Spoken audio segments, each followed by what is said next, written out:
Magandang balita, Biblia.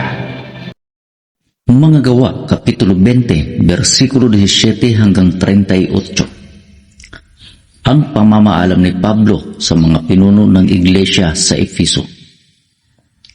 Mula sa Milito, ipinatawag ni Pablo ang mga matatandang pinuno ng iglesyang nasa Efeso.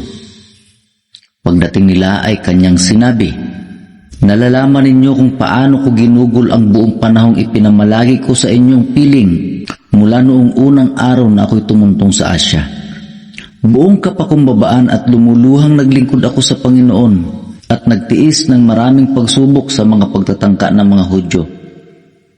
Sa aking pagtuturo at pangangaral sa inyo, maging sa harapan ng madla o sa bahay-bahay man, hindi ako nangiming magsabi sa inyo ng anumang ikabubuti ninyo. Maging Hudyo o Griego man ay pinangaralan kong tumalikod sa kasalanan, manumbalik sa Diyos at manalig sa ating Panginoong Hesus. Ngayon, bilang pagsunod sa Espiritu Santo, ako'y pupunta sa Jerusalem at hindi ko alam kung ano ang mangyayari sa akin doon. Ang tanging nalalaman ko ay ito: binalaan ako ng Espiritu Santo na pagkabilanggo at kapighatian ang naghihintay sa akin sa bawat bayang dadaanan ko. Subalit walang halaga sa akin ang aking buhay. Magawa ko lamang ang aking tungkulin at matapos ang gawaing tinanggap ko mula sa Panginoong Hesus, ang pagpapahayag ng magandang balita tungkol sa kagandahang loob ng Diyos para sa tao. Nakisalamuha ako sa inyo habang nangangaral tungkol sa kaharian. Ngayon, alam kong hindi na ninyo ako makikitang muli, kahit sa araw na ito ay sinasabi ko, wala akong pananagutan kung mapahamak ang sino man sa inyo, sapagkat hindi ako nag-atubiling ipahayag sa inyo ang buong layunin ng Diyos. Ingatan ninyo ang inyong sarili at ang buong kawan na inilagay ng Espiritu Santo sa inyong pangangasiwa.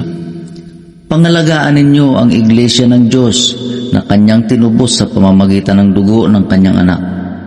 Alam kong pagkaalis ko'y magsisipasok ang mababangis na asong gubat at walang patawad nilang lalapain ang kawan. Mula na rin sa inyo'y may lilitaw ng mga taong magsasalita ng kasinungalingan upang mahikayat na sumunod sa kanila ang mga alagad. Kaya't mag-ingat kayo. Alalahanin ninyong tinuruan ko kayo araw at gabi sa loob ng 3 taon at maraming luha ang pinuhunan ko. At ngayon itinagubilin ko kayo sa Diyos at sa kanyang salitang nagpapahayag ng kanyang kagandahang loob. Ito ang makakapagpatibay sa inyo at makakapagbigay ng mga pagpapalang inilaan sa lahat ng kanyang ginawang banal. Hindi ko hinangad ang ginto, pilak o pananamit ni numan. Alam ninyong nagbanat ako ng buto upang kumita ng ikabubuhay naming magkakasama. Sa lahat ng pagkakataon, ipinakita ko sa inyo na sa pamamagitan ng ganitong pagtatrabaho ay dapat ninyong tulungan ang mahihina.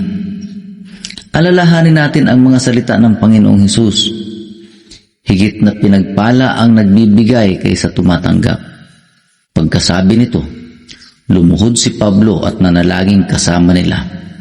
Silang lahat ay umiiyak na yumakap at humalik kay Pablo. Labis nilang ikinalungkot ang kanyang sinabing siya'y hindi na nila muling makikita at siya'y inihatid nila sa barko.